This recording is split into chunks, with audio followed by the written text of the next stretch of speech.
السلام علیکم ګرانو کتونکو، زم جمشید خان انجم او تاسو ګورئ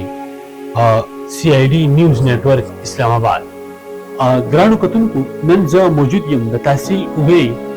په یو داسې کلي کوټ کې چې هلته هم د ظلم انتها شوي. دومره ظلم شوی چې 4 جنازې په یو ټایم باندې وتلې د یو کوره، او په هغه کور کې اوس موجود یم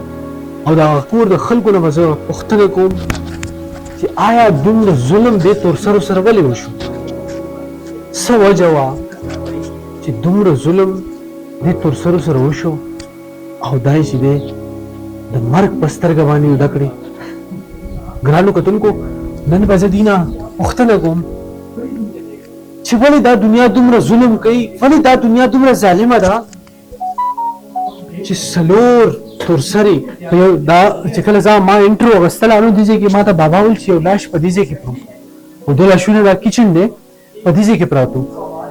نو دا ولې دومره ظلم ولې کېږي؟ اکثر زمونږ دا معاشره ولې داسې ده؟ زه خپل ځان نه پوښتنه وکړم چې یار زما دا معاشره ولې داسې ده؟ زما په معاشره کې دومره ظلم ولې دی؟ او په تورسرو سره په تورسرو باندې خو لاس اوچتول هم ناروا ده. بس ماتې شي هغه لاسونه چې کوم په تورسرو باندې اوچتېږي. اوس به زه خپل د پروګرام چې کوم زمونږ اغاز دی هغه به کوم او دې کور ته به زه تاسو ته ښایم چې دې تورسرو په کوم ځای کې څه هغه ورکړی دی او کوم ځای کې دوی باندې فایرینګ شوی دی. هغه ټول معلومات به چې دی د دې کور چې کوم کسان دي هغه موږ سره موجود. جی ګرانو کتونکو، ولې دومره ظلم کېږي، دومره انتها کېږي؟ وجه څه ده؟ دا معصوم چې نن تاسو ما سره ګورئ د ده 3 خویندې وې او یوه یې مورکۍ وه چې په ده به کوم قیامت تېر شوی وي. هغه به دنه زه پوښتنه کوم او ما چې کله زه دلته انټرو کوله نو ما ته یو بابا ویل چې دا په واشروم کې پټ شوي و، تېرېده. نو دنه زه پوښتنه کوم چې آیا څه ځکه چې د دې سترګو په مخ کې هر څه شوي دي. السلام علیکم. وعلیکم السلام. چې ستا نامه څه ده؟ زبیر جی. ښه، دا راته ووایه څه دي د سترګو وړاندې د څه وکتل؟ جی زه واشروم کې ماموس تیاري مې کوله، دلته کې د ګیټ وټکېدو، زما مور راغله ګیټ کولا کو دغ کې ځای کې زما مور منته فایرنګ وشو. صحیح ده. دلته کې دنه زما 3 وړه خویندې ناستې وې او 3 واړو چایس کلي او 2 په سر منته وویشتلې وړې خویندې. صحیح ده. مشره خور زما دنه بلې کوټې ته وتښتېدله، هغې پسې دنه لا راغله سترګې منتې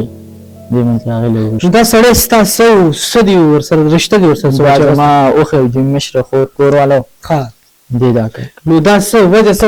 ولې داسې ظلم خو څوک نه کوي؟ جی دا یو کال نه دا زما خور سره ظلم زیاتې وکړو. زما خور راغله دلته کې موږ سره وپاتې کېده. صحیح ده. دا کومې شپې مې د دې دا کار کوو، د دې سهار مې موږ خپل خور سامان راوچتو به شپې دې راغلی دی دا د شپې ټایم و څه ټایم و؟ داسې 6:20 وي جی موږ ټایم و داسې د ماښام د موږ ټایم او چې کله دا سړی راغی او بیا دې ځای کې چې دی فایرینګ ستا په مورکۍ باندې پیل مور باندې دله فایرینګ وکړو، نو مور یې په هغه چې کله تا دا واقعه خپل سترګو مخکې وکتله په هغه موقع باندې دي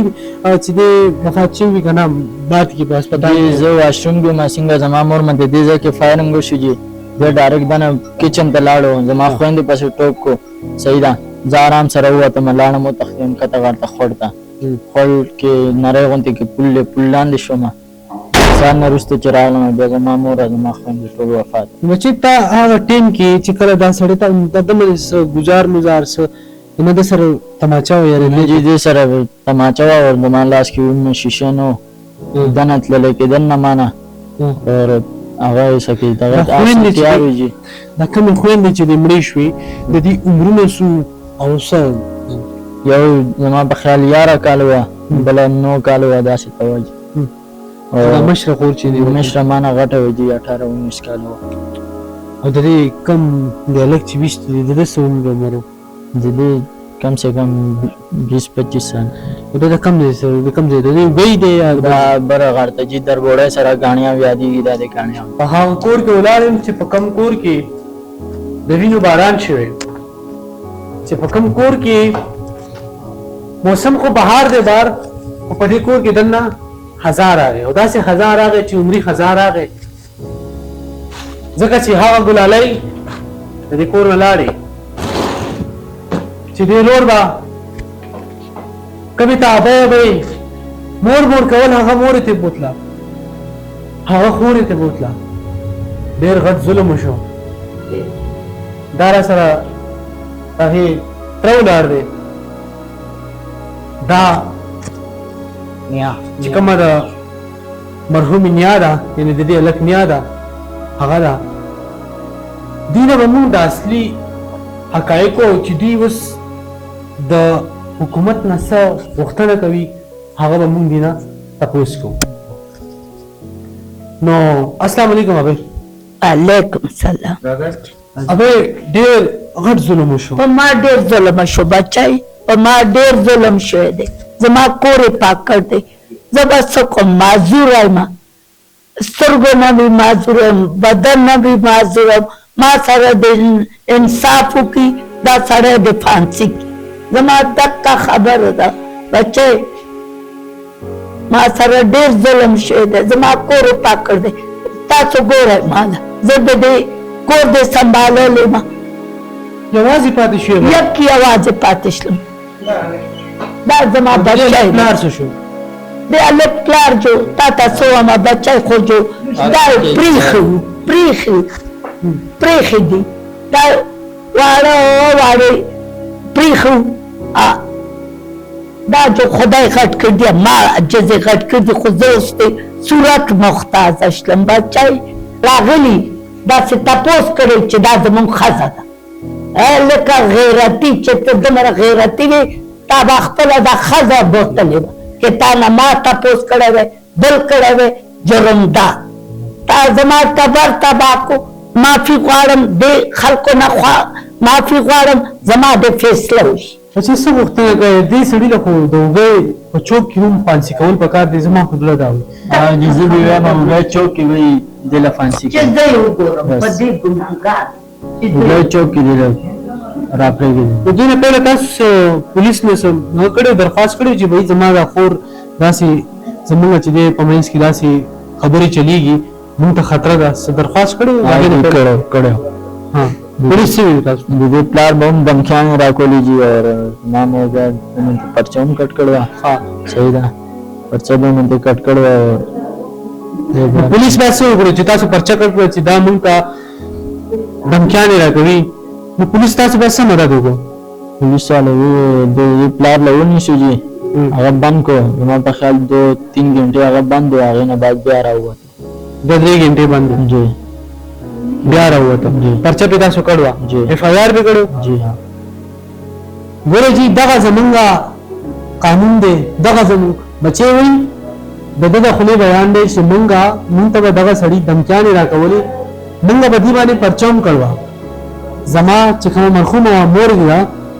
هغې پې پرچه هم کړوه چې دغه زوم چې دی زما دا ماله دمکیانې راکوي خو پولیس د ده د خولې بیان دی چې 3 घंटे صرف هغه یې په اولاد کې کېښود او بیا یې پرېښودو چې دا ورته ویلي چې بیا هغې نه پس چې تاسو کله هغه یې کېښوده په جیل کې 3 घंटे هغې نه پس پې بیا هم دمکیانې راکولې هغې نه وروسته بیا به هم راکولې نو پولیس بیا تاسو پولیس پسې بیا نه وتلي چې بهې مونږ خو یو ځل پرچه وکړه سړی تاسو ونیسو بیا هم دمکیانې راکوي موږ ویلي چې بیا مې ویلي لیکن نیسمې نه وي بیا مطلب تاسو خپله غوښتنه په خپله کړې ده د پولیس نه هغوی ستاسو مدد نه دی کړی په هغه وخت باندې نه ده کړې ګوره جي که هغه وخت کې د دې مدد شوی زه په دې ځای کې پولیس ډپارټمنټ ته وایم چې دوی تاسو ته درخواست راکړ دی دا بچی خپله وایي خپله بیان راکوي چې مونږ درخواست ورکړلی چې مونږ ته دمکیانې ملاویږي هغې نه پس د هغه پلار 3 घंटो نه صرف چې دی پولیس نیسي هغه ته دا هم نه وایي چې بیا دمکیانې مه ورکوه هغې نه پس بیا هم دمکیانې ملاویږي بیا هم دا بچی ځي پولیس پسې ځي چې بھائی زما مدد وکړه د سره نور څه سهاره نشته قانون څه لپاره دی پولیس څه لپاره دی زما او ستا خدمت لپاره دی هغه دی ورپسې ځي چې زما مدد وکړه خدای دپاره زما مدد وکړه ته څه دپاره ناست یې دلته هغه بیا هم مجرم نه نیسي دې ځای کې زه چاته قصوروار زه چاته ووایم پولیس ته ووایم کوم مجرم ته ووایم بس به دا ووایم چې دا ډېر په زړه سوی خاندان دی او دوی تا ته چې دی دغه درخواست کړي چې د خدای دپاره مونږ له انصاف راکا دا را سره تر موجود دی دنه به دوه خبرې پوښتنه کوم هغه نه پس پر خپلونه چې د ختم پر رسول ځکه چې ټینګ زیات واغستم تاسو السلام علیکم وعلیکم السلام خاطر ته وایا چې سبب د دې واقعیا په حق له باندې سوي دې واقعیا په باره کې خو زه دا وایم چې دا واقعیاګانې چې دی دا اکثر چې دی لکه زمونږ په دې سوشل میډیا په دې ټیویانو په دې دغه کې تاسو لکه خپل کردار پورا ادا کوئ مونږ ګورو خو زمونږ عدالتونه زمونږ محکمې چې کوم سرکار دي بیا چې کوم چې دی نو ممبران دي د علاقې نو هغوی چې دی لکه دا انصاف چې د ملزمانو ته دغه ته نه میلاوېږي مظلومو ته کوم چې مدعیان دي نو هغو ته نه میلاوېږي نو د هغې د وجې تاسو خپل کاروایي پوره وکړئ زه د هر څه ورسوئ ولې بیا چې دا کاروایي کېږي نو که دا انصاف میلاوېده هر انسان ته نو دا کار به نه کېدو دا کار به نه کېدو او هر څه بلا سزا نه نو موږ دا مطالبه کوو چې دا انصاف ته وکړی شي یوازې زموږ لپاره نه چې دې نه نور خلک هم عبرت واخلي او آینده چې دی داسې تورسرې نه جوړېږي داسې چې دی نو خلک یتیمانان کېږي نه او داسې ظلم نه کېږي ځکه چې یو انسان قتل چې دی دا د انسانیت قتل دی موږ مسلمانان یو زموږ چې دی نو لکه پاکستان چې دی دا د اسلامي په ملک په دغه باندې جوړ شوی دی نو اسلام کې دا نشته په اسلام کې یو انسان قتل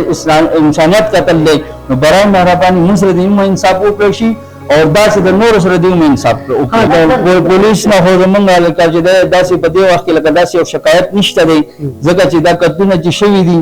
نو فوراً بعد چې چا به هم اطلاع ورکړي نو لکه ملزم هغه ګرفتاره کړی دی بیا چې زمونږ یې فایر کټ کړی دی نو بیان خو هغې په خپله ورکړی دی لکه هغه ویل دي چې دا قتلونه ما داسې وکړلو نو هغه شانتې لیکلی شوی دی ګوره جي